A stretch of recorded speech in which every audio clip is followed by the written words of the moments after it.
there was a bunch of good companies today who told about securitization, about tokenization, new stuff. And so what's different with us? We basically do pretty much the same tokenization, but we are doing this from another point of view. So we enable new point of assets that doesn't exist right now in security markets.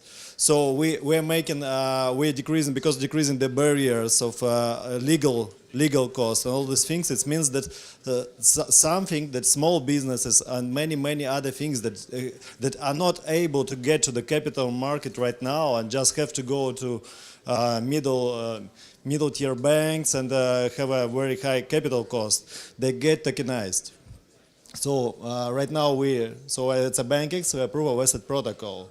So the problem is that, for instance, the biggest company like McDonald's, they got low interest and a lot of cash, a lot of capital access, and while small businesses, they have high interest and lack of capital. So, but from other side, like all the small businesses in the US, they are 10 times bigger than McDonald's itself. So that's why small businesses are not got the same rates and the same capital access as McDonald's has. So and basically why they're not on why they cannot just do securitization, or why they cannot just get access to the capital. So it's some kind of futuristic picture about what is liquidity. It means very difficult to find the liquidity right now in the markets, and the same as find the earth, the life in the universe. So it requires to get a lot of things all together come, time, geo, and the most important, legal and accounting costs. So when you start to decrease legal accounting costs, you come up with the whole universe of the new type of asset that doesn't existed before. So our core interests do not do liquidity for everything that is already liquid, like shares, Amazon, Apple, or anything else, but to do liquidity for something that is not liquid right now. So tokenization is the new world for securitization, and we believe that tokenization is one of the biggest, the best implications for blockchain right now. So, and basically tokenization, it's pretty much similar to securitization, but you don't need all these lawyers, you don't need all these different lawyers, payment agents, auditors that requires for regular securitization. That's why the price of securitization is going down. So the market is huge for all those assets that are not on the market right now. So the market is more than 10 billion, and these are commodities. So right now the oil is mostly trading. There are much more. There is carbon CO2, there is lithium, there is more trading, more liquid gold. Then there is, as I already told, bonds. There are SME loans. There is, of course, there is a lot of real estate that is underworked right now around us. So what we do, we apply to assets, we apply the technology and come up with the tokens, coins, and then get to the capital. And to do that, we build the community. So I built the whole ecosystem. Originally, the whole team is former bankers and hedge fund guys. So I was in Stanford Business School, I worked for McKinsey, and I ran innovation lab for the biggest bank in Eastern Europe. I worked for Citadel Hedge Fund in Chicago.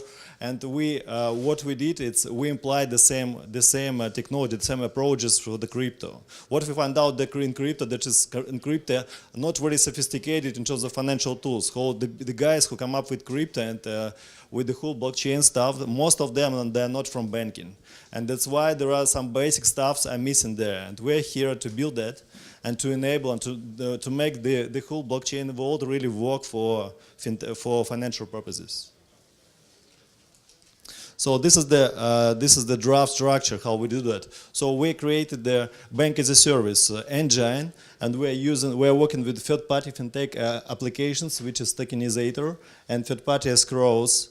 And then we come up on the free capital markets. It could be AD security, and we have the cases of real securitization where we work with the brokers and investment banks. Then we have the coin case when we create basically initial token offerings for these assets, or we can do private case. In this case, we do OTC deals and through OTC brokers. And technically, this is not even ICO. This is really private placements.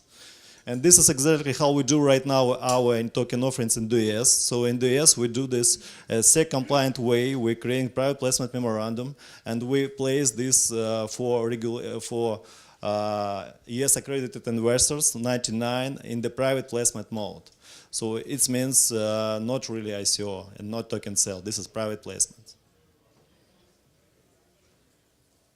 So these are a couple of deals from our pipeline. We have pay-the-loan securitization. It's a multi-originator securitization. Usually it's not available for most pay-the-loan companies because of the size of their portfolios. And we just make them all together and increase the size of these portfolios and unify them through the same way of scoring them. And then we are using third-party provider who has running a lot of machines for underbanked people, and they play the role of escrow, because those people, they come with the cash to these machines, and then this cash is going to the pay-the-loan companies. So we created the securitization of that. Then we have tokenization of rejected loans, small business loans, crypto gold. The last one, the most interesting, it's Skyscraper. This is going to be in Moscow. It's going to be the same. I have the same right now, the potential client in New York. The idea is that you can tokenize with real estate. We just bring it like here, the IoT, Internet of Things.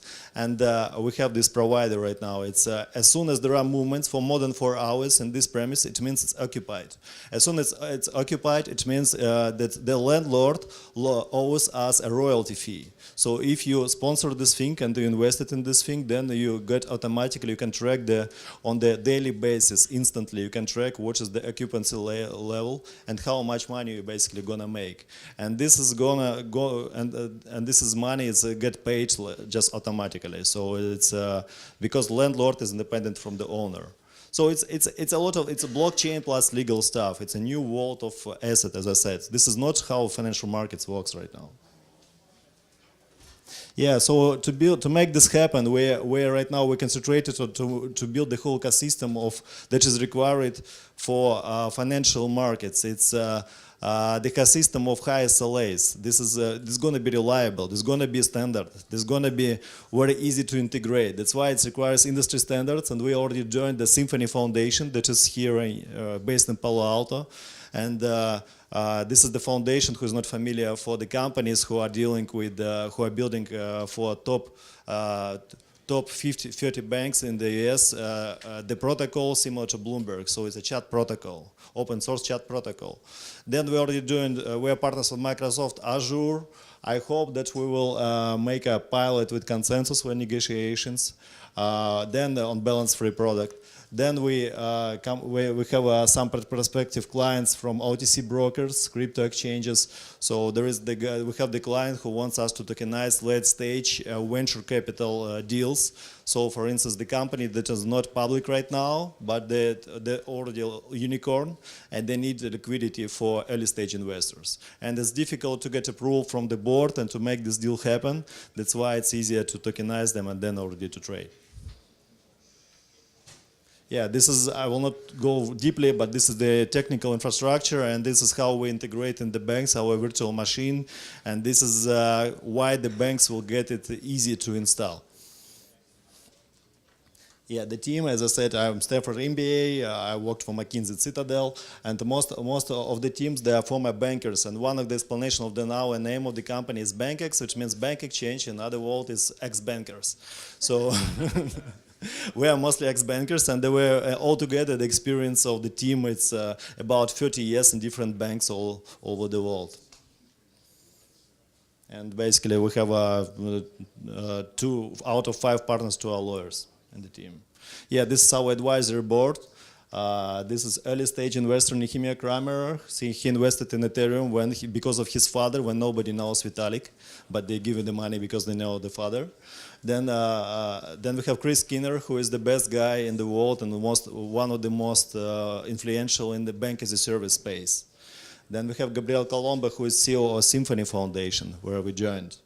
Then we have 2 folks from crypto world. It's Sasha Ivanov, he is a founder of Waves, it's top 20 cryptocurrency. And Sergey Sergenko from Australia, he is CEO of Chronobank.